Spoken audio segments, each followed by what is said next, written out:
Alpha द्वारा प्रायोजित CUT के इस डिजिटल प्लेटफॉर्म पे आप सभी का स्वागत है। इस डिजिटल प्लेटफॉर्म के माध्यम से अल्फा आप सभी को सीयूटी की तैयारी करने के लिए एक सुनहरा मौका दे रहा है। इस उपलक्ष्य में हमने एक महाकाल सीरीज की शुरुआत करी है। ये महाकाल सीरीज आपके लिए अत्यंत महत्वपूर्ण होने वाली है। क्यों? क्योंकि इस महाकाल सीरीज के अंतर्गत जो भी सब्जेक्ट आपको डिस्क्राइब किए गए थे, उस सब्जेक्ट के जितने भी टॉपिक हैं, टॉपिक वाइज हम आपको सुपर 30 एमसीक्यू क्वेश्चंस कराएंगे। और ये सुपर 30 केवल एमसीक्यू नहीं, कॉन्सेप्ट बेस्ड एमसीक्यू क्वेश्चन होंगे। इसे करने के पश्चात आप उस टॉपिक से रिलेटेड किसी भी टाइप के क्वेश्चन को इजीली टैकल कर पाएंगे। तो चलिए स्टार्ट करते हैं हमारा महाकाल सीरीज का पहला लेक्चर। ये लेक्चर माइक्रो इकोनॉमिक्स पे होने जा रहा है। तो देखते हैं माइक्रो इकोनॉमिक्स का महाकाल सीरीज का पहला लेक्चर। तो चलिए स्टार्ट करते हैं। पहला क्वेश्चन है हमारा, निम्नलिखित में से कौन सा व्यष्टि अर्थशास्त्र में अध्ययन किया जाता है? व्यष्टि अर्थशास्त्र में कौन सा अध्ययन किया जाता है?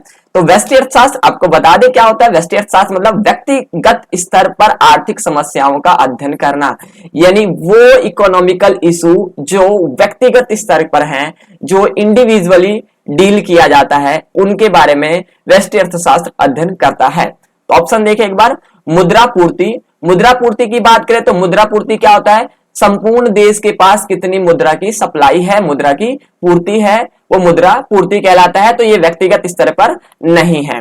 समग्र मांग की बात करें तो समग्र मांग क्या होता है? समग्र मतलब एग्रीगेट, एग्रीगेट मतलब संपूर्ण अर्थव्यवस्था की मांग, संपूर्ण अर्थव्यवस्था की मांग समग्र मांग कहलाती है। तो ये समग्र मांग क्या होने वाला है, आप सभी का विषय नहीं होने वाला है। आगे बात करें राष्ट्रीय आय, राष्ट्रीय आय की बात करें तो राष्ट्रीय आय संपूर्ण देश की आय की बात करें तो व्यष्टि अर्थशास्त्र होने वाला नहीं है, क्योंकि व्यष्टि अर्थशास्त्र क्या है? व्यक्तिगत स्तर पर आर्थिक समस्याओं का अध्ययन करता है।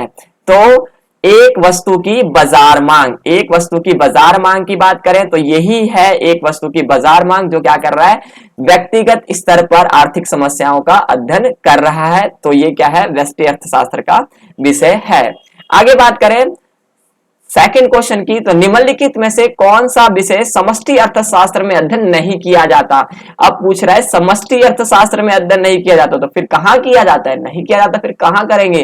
अर्थशास्त्र की दो ही तो शाखा है, या तो समष्टि या व्यष्टि। तो हम कहां करने वाले हैं इसको? व्यष्टि अर्थशास्त्र में अध्ययन करने वाले हैं। समष्टि यानी संपूर्ण अर्थव्यवस्था के आर्थिक समस्याओं का अध्ययन किया जाता है। व्यष्टि यानी व्यक्तिगत स्तर पर, एक फर्म के स्तर पर, एक बाजार के स्तर पर, एक उपभोक्ता के स्तर पर आर्थिक समस्याओं का जब अध्ययन किया जाता है तो उसे क्या कहा जाता है? व्यष्टि अर्थशास्त्र। तो अगर रोजगार स्तर की बात करें तो एक इसका विषय है, समष्टि का विषय है। अगर समग्र मांग की बात करें तो ये समष्टि का विषय है। और राष्ट्रीय आय भी क्या है? एक समष्टि का विषय है। बाजार कीमत का निर्धारण, डिमांड और सप्लाई जहां पे क्रॉस कर रही हैं वही क्या कहलाता है? बाजार कीमत कहलाता है।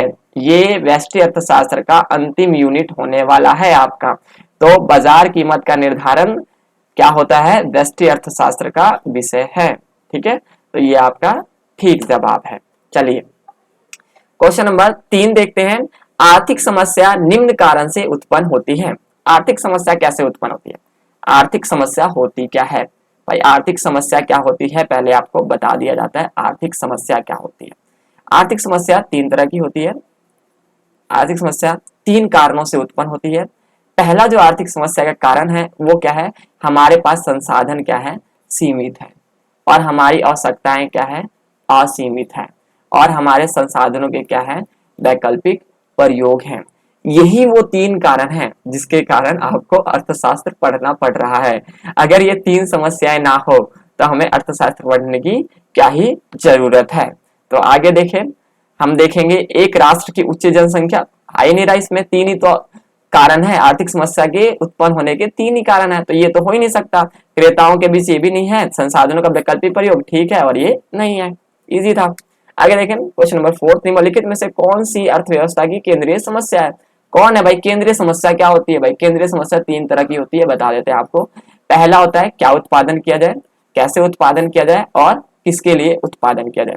क्या उत्पादन करने के दो टाइप है, यानी कि किसके लिए उत्पादन किया जाए, क्या उत्पादन किया जाए, क्या उत्पादन किया जाए। पहला क्या है, दो तरह की वस्तुएं होती है, एक होती है उपभोक्ता वस्तुएं और एक होती है पूंजीगत वस्तुएं। तो उपभोक्ता वस्तु का उत्पादन किया जाए या पूंजीगत वस्तु का उत्पादन किया जाए।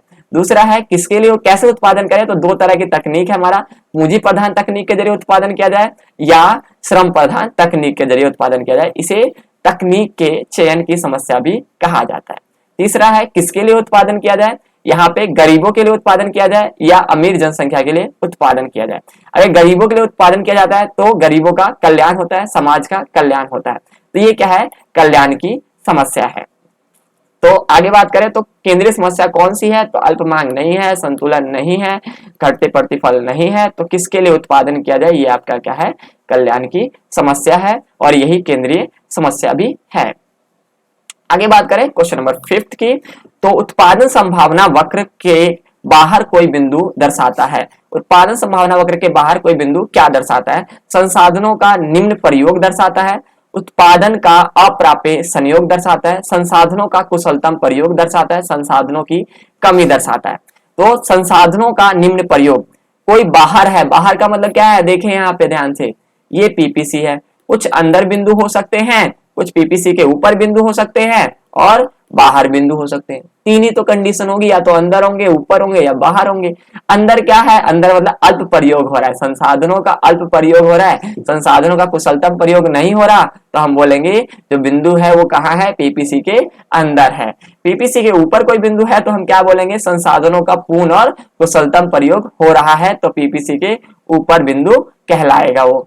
अगर बात करें पीपीसी के बाहर कोई बिंदु है तो क्या बताएगा, संसाधनों का पूर्ण जो है विकास किया जाना है, यानी कि ये क्या है, अप्राप्य संयोग है, ये अप्राप्य संयोग कहलाता है। ये बोलता है कि संसाधनों का और विकास किए जाने की जरूरत है। आगे बात करें तो पीपीसी के ऊपर और पीपीसी के अंदर जो बिंदु स्थित होते हैं ये सभी प्राप्य संयोग कहलाते हैं। ये क्या कहलाते हैं भाई, प्राप्य संयोग कहलाते हैं। और पीपीसी के बाहर है वो अप्राप्य संयोग कहलाता है। तो बात करें कोई बाहर बिंदु क्या कहलाएगा, तो ये उत्पादन का अप्राप्य संयोग कहलाता है। ये बी इज राइट आंसर, निम्न नहीं कहलाने वाला है, कुशलतम नहीं कहलाने वाला, संसाधनों की कमी नहीं कहलाने वाला। ठीक है जी। निम्न का मतलब क्या है, संसाधनों का निम्न प्रयोग होगा तो पीपीसी जो है इस तरफ खिसक जाएगा, बाईं तरफ खिसक जाएगा। कुशलतम प्रयोग होगा तो उसी के ऊपर बिंदु होगा, कोई दिक्कत नहीं है। संसाधनों की कमी होगी तो भी क्या हो जाएगा, इस साइड खिसक जाएगा। ठीक है, संसाधनों का निम्न प्रयोग यानी अंदर है, पीपीसी के अंदर कोई बिंदु है। चले आगे बात करते हैं। आगे है क्वेश्चन नंबर 6।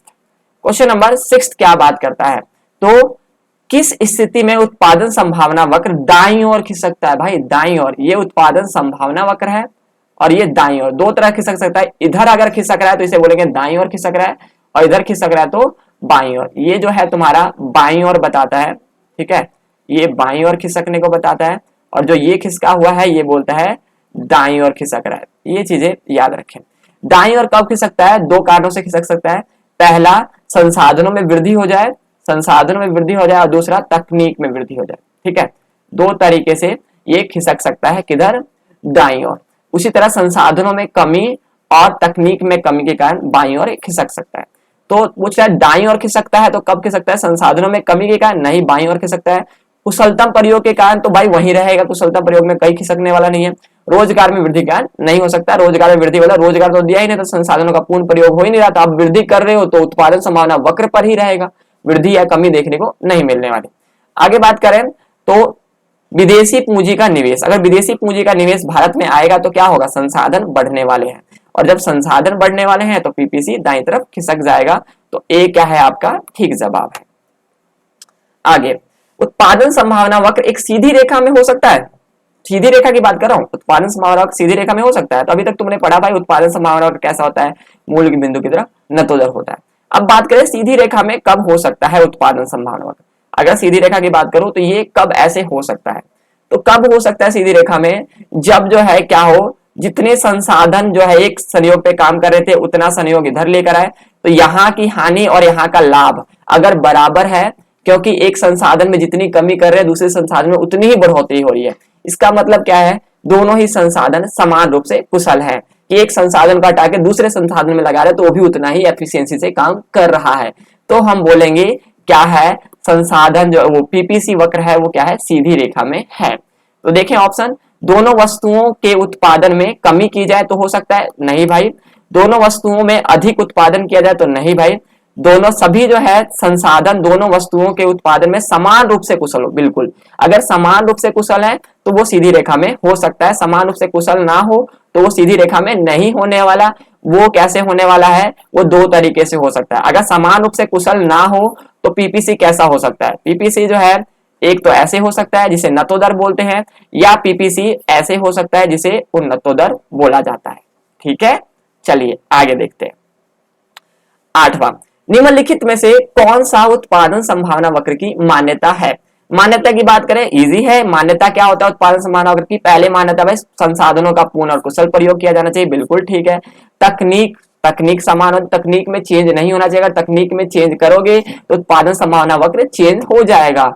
ठीक है, आगे है उत्पादन संसाधन दो वस्तुओं के उत्पादन में समान रूप से कुशल नहीं है, यानी कि समान रूप से कुशल नहीं है तभी तो ऐसा बन रहा है उत्पादन संभावना वक्र। अगर समान रूप से कुशल होते तो कैसा बनता, ऐसा बनता। हम जानते हैं पीपीसी ऐसा होता है, तो समान रूप से कुशल नहीं है, ये भी क्या है, मान्यता है इसकी। तो तीनों क्या है हमारे करेक्ट जवाब है।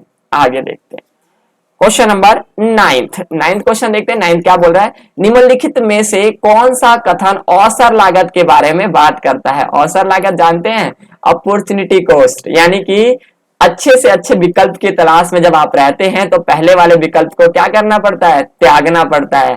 तो पहले वाले विकल्प के त्यागने की जो हानि होती है उसे ही क्या कहते हैं, अवसर लागत कहा जाता है। तो अवसर लागत सदैव जो है चयन की गई कीमत से अधिक होता है, भाई जरूरी तो है ना कीमत से अधिक होने वाला है। अवसर लागत सदैव जो है चयन की गई कीमत से कम होता है, जरूरी तो है ना कम हो रहा है, ज्यादा भी हो सकता है कम भी हो सकता है।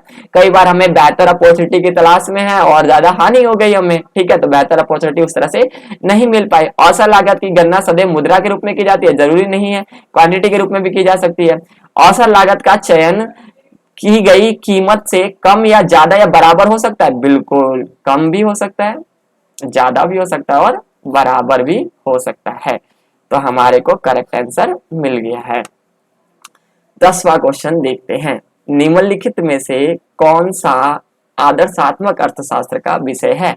भाई अर्थशास्त्र के दो क्या है, शाखाएं हैं, एक आदर्शात्मक है और दूसरा बताएं क्या है, बिल्कुल ठीक, दूसरा क्या है हमारा, एक आदर्शात्मक तो दूसरा सकारात्मक या वास्तविक जिसे बोला जाता है। ये दो शाखाएं हैं किसकी, अर्थशास्त्र की। तो आदर्शात्मक क्या बोलता है, क्या होना चाहिए, बिल्कुल ठीक। एंड वास्तविक क्या बोलता है, बिल्कुल ठीक, क्या है, क्या था और क्या होगा, ये बताता है हमारा वास्तविक अर्थशास्त्र। तो आप देखते हैं पहला ऑप्शन क्या है, भारत में 25% जनसंख्या निर्धनता रेखा से नीचे है। अब है की बात कर रहा है तो किसमें आएगा, वास्तविक में आने वाला है। प्रत्यक्ष विदेशी निवेश में वृद्धि से भारत में जीडीपी में वृद्धि हुई है की बात कर रहा है, किसमें आने वाला है, वास्तविक में आने वाला है। आय का समान वितरण भारत की निर्धनता को मुक्त बना देगा, देगा की बात है भाई, देगा की बात है, हो भी सकता है नहीं भी हो सकता। किसकी बात है, सकारात्मक अर्थशास्त्र की बात है।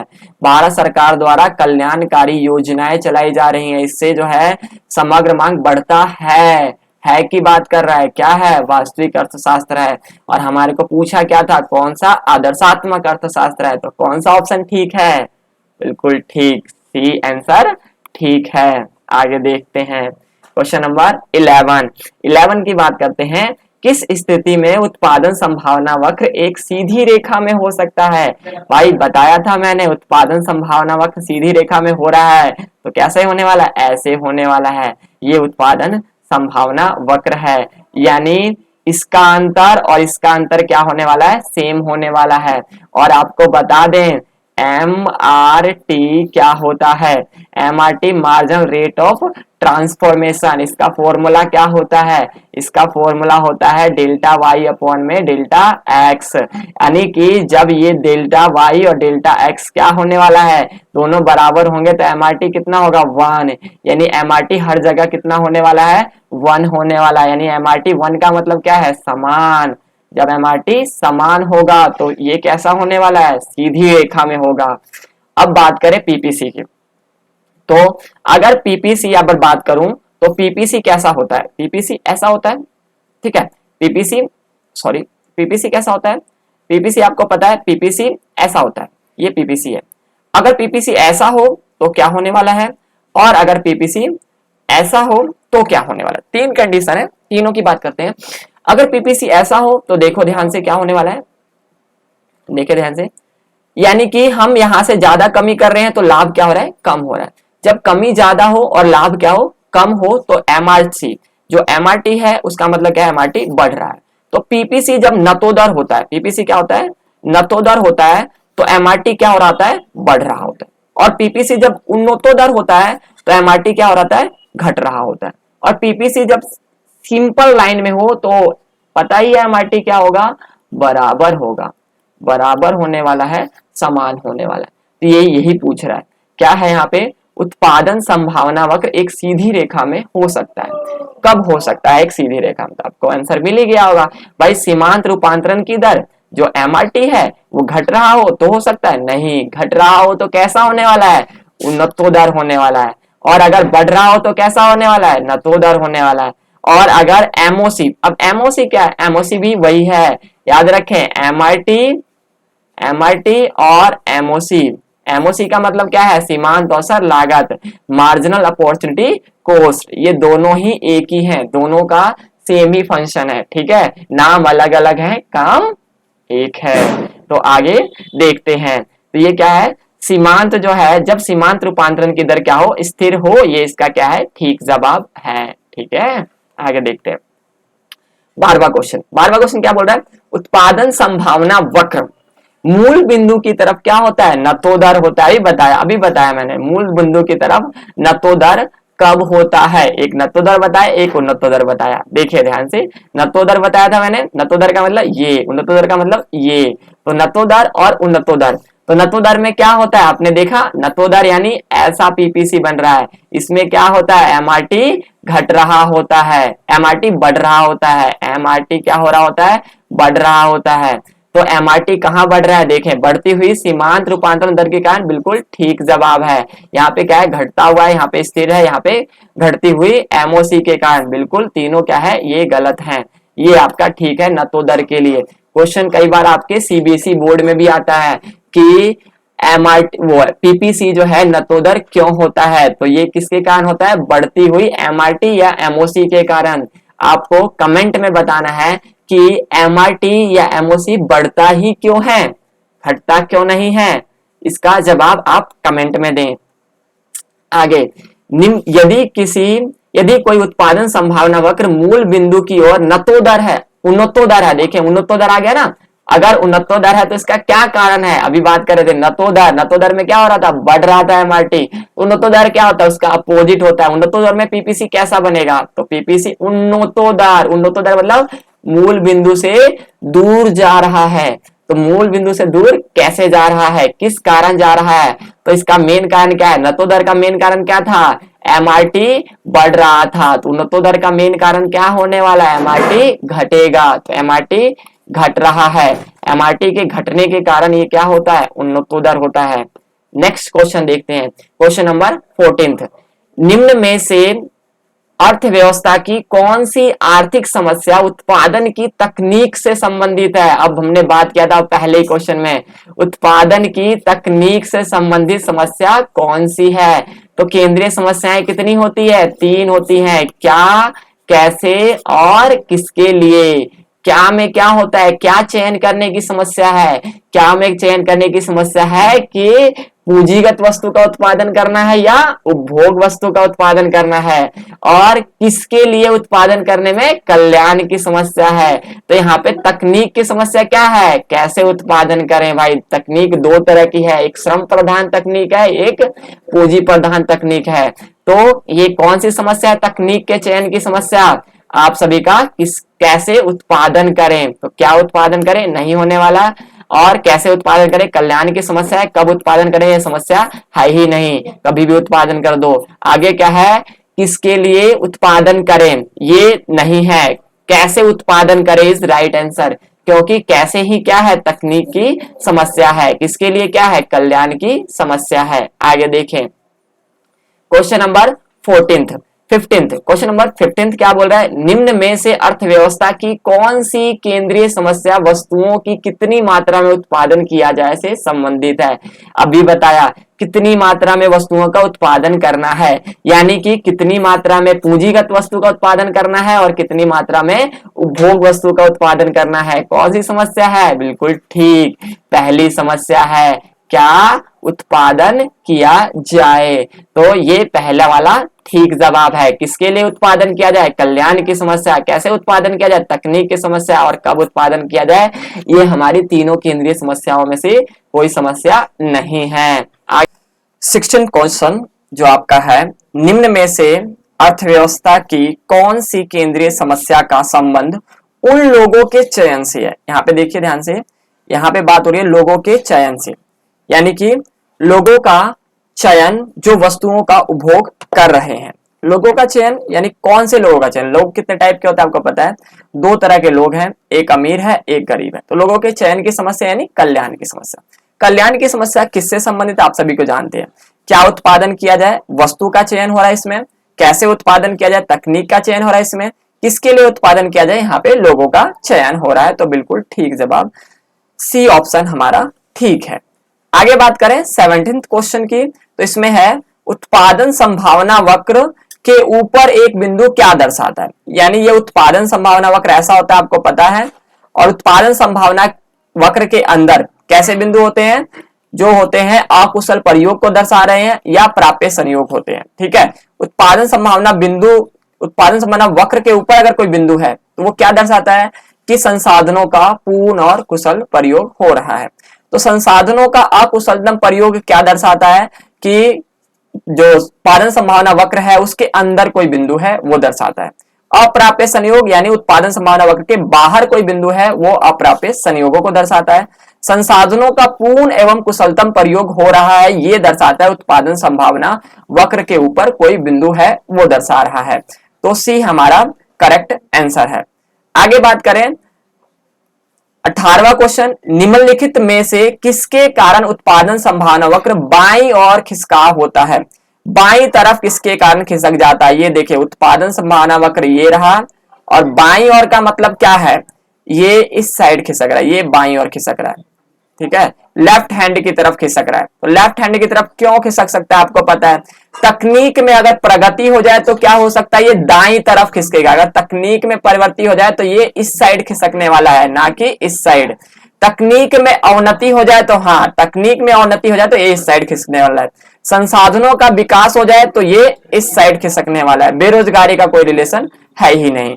तो बात करें तो तकनीक की अवनति आएगा इसका ठीक जवाब। आगे देखते हैं क्वेश्चन नंबर 19th, उत्पादन संभावना वक्र से बाहर एक बिंदु क्या दर्शाता है। उत्पादन संभावना वक्र से बाहर एक बिंदु है वो क्या दर्शा रहा है। तो उत्पादन संभावना वक्र कैसा होता है पता है आप सभी को, इस टाइप का उत्पादन संभावना वक्र है।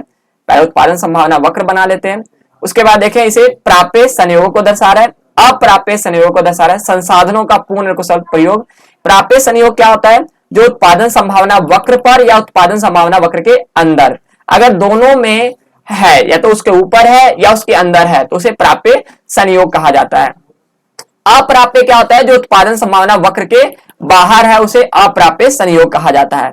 संसाधनों का पूर्ण उपयोग क्या होता है, उत्पादन संभावना वक्र पर कोई बिंदु है उसे संसाधनों का पूर्ण उपयोग कहते हैं। अल्प प्रयोग का मतलब उत्पादन संभावना वक्र के अंदर। और पूछा था कि बाहर, बाहर बिंदु क्या दर्शा रहा है, अप्राप्य संयोग को। तो बी हमारा क्या है ठीक जवाब है।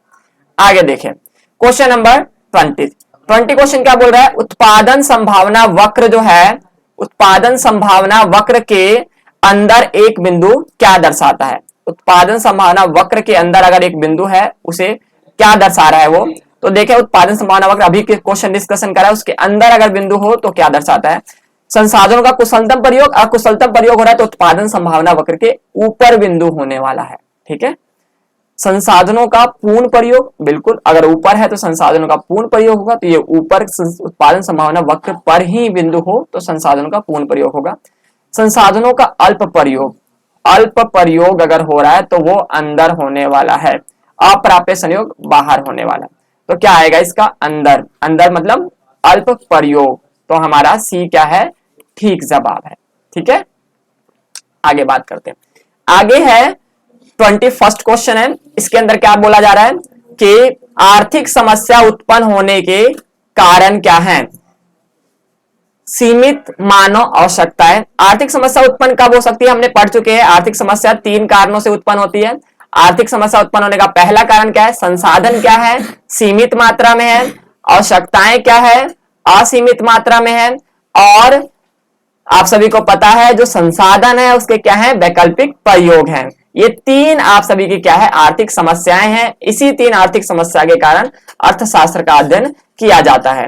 तो आवश्यकताएं जो है क्या है, हमारी असीमित है, आवश्यकताएं असीमित है और संसाधन क्या है, सीमित है। तो देखिए ऑप्शन एक बार, सीमित मानव आवश्यकताओं के कारण, सीमित मानव आवश्यकताओं के कारण क्या ऐसा होता है भाई, मानव आवश्यकताएं सीमित हो जाए तो आर्थिक समस्या तो उत्पन्न होने वाली नहीं है। असीमित मानव आवश्यकताएं और असीमित संसाधन अगर असीमित हो तो फिर किस बात की आर्थिक समस्या, तो ये भी नहीं होने वाला। सीमित मानव आवश्यकताएं और सीमित संसाधन। सीमित मानव आवश्यकताएं जानते हैं आप सभी, सीमित मानव आवश्यकताएं और सीमित संसाधन। भाई सीमित मानव आवश्यकताएं कैसे हो सकता है, आवश्यकता अगर सीमित हो तो नहीं हो सकता। असीमित मानव आवश्यकताएं और सीमित संसाधन, ये ठीक जवाब है अपना।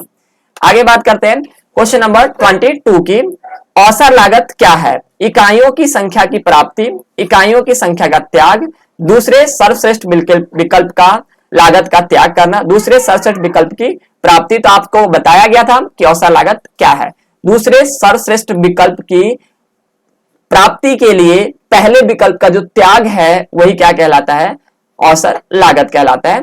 तो देखेंगे तो सी आंसर अपना ठीक है, दूसरे सर्वश्रेष्ठ विकल्प की लागत का त्याग करना वही क्या कहलाता है, अवसर लागत कहलाता है। आगे बात करते हैं क्वेश्चन नंबर 23 की, निम्न में से कौन सा व्यष्टि अर्थशास्त्र का उदाहरण है।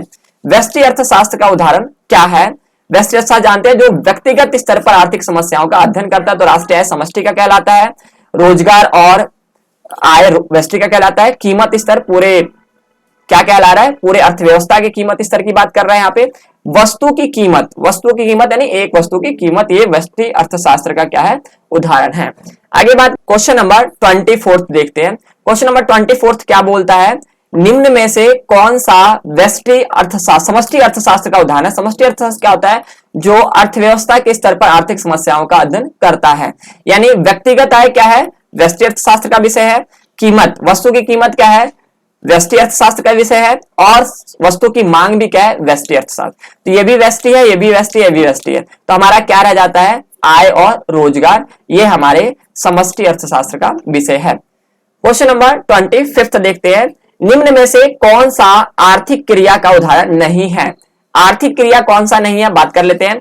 उत्पादन आर्थिक क्रिया है, उपभोग आर्थिक क्रिया है, विनिमय आर्थिक क्रिया है, ये तीनों ही आर्थिक क्रिया है। सामाजिक कल्याण आर्थिक क्रिया नहीं है, तो ये अपना क्या है, ठीक जवाब है। आगे करते हैं क्वेश्चन नंबर 26, सकारात्मक अर्थशास्त्र किससे संबंधित है। सकारात्मक अर्थशास्त्र की बात करें तो इसे क्या कहते हैं, सकारात्मक अर्थशास्त्र यानी वास्तविक अर्थशास्त्र, क्या, वास्तविक अर्थशास्त्र, और इसके अपोजिट क्या होता है, आदर्शात्मक अर्थशास्त्र। तो विचारों से, मूल्यों से और सुझावों से, ये तीनों क्या है, आदर्श बात कर रहे हैं। हमारे विचार कैसे होने चाहिए, आदर्श होना चाहिए, मूल्य कैसे होना चाहिए, आदर्श होना चाहिए, सुझाव भी कैसे दे, तो आदर्श दे। तो ये तीनों जो हमारे हैं वो कैसे हैं, आदर्शात्मक अर्थशास्त्र के उदाहरण हैं। अगर बात करें तो तथ्यों की बात कौन करता है, वास्तविक अर्थशास्त्र तथ्यों की बात करता है जिसकी जांच की जा सकती है। तो ये पूछ रहा है सकारात्मक यानी वास्तविक अर्थशास्त्र, ये किससे संबंधित, तथ्यों से संबंधित, सी इज राइट आंसर। आगे देखते हैं 27वां क्वेश्चन, आदर्शात्मक अर्थशास्त्र किससे संबंधित है। यानी अब बात आ गई आदर्शात्मक अर्थशास्त्र की। दो तरह के अर्थशास्त्र बता दिया मैंने, वास्तविक और आदर्शात्मक। आदर्शात्मक बात करता है क्या होना चाहिए, वास्तविक बात करता है क्या था, क्या है और क्या होगा, ये तीन चीजों की।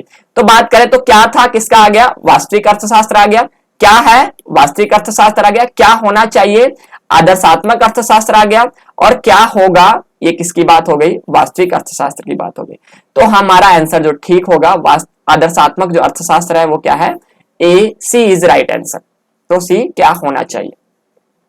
28 क्वेश्चन देखते हैं, संसाधनों की मुख्य विशेषताएं हैं। संसाधन कैसे होते हैं हम आपको बता चुके हैं। संसाधन क्या है? सीमित है, बिल्कुल ठीक जवाब। संसाधन असीमित है, नहीं जी, संसाधन लिमिटेड है। इसके वैकल्पिक प्रयोग है, बिल्कुल संसाधन, एक संसाधन है उसका अलग अलग यूज तुम कर सकते हो। आगे क्या है, कौन सी विशेषता है? तो ए और सी दोनों ठीक जवाब।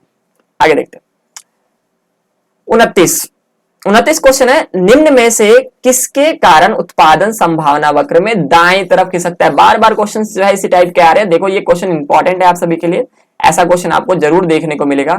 दाएं तरफ का क्या मतलब है? इस साइड खिसकाव हो रहा है।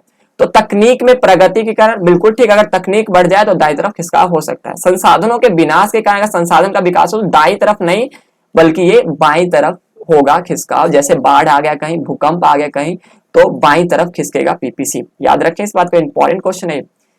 तकनीक में अवनति के कारण, तो ये भी बाईं तरफ खिसकने वाला है। बेरोजगारी का कोई फर्क पड़ेगा नहीं, तो अपना आंसर क्या होने वाला है? तकनीक में प्रगति के कारण दाईं तरफ खिसकाव होगा। ठीक है, तीसरा क्वेश्चन देखते हैं एक बार। तीसरा क्वेश्चन क्या बोल रहा है?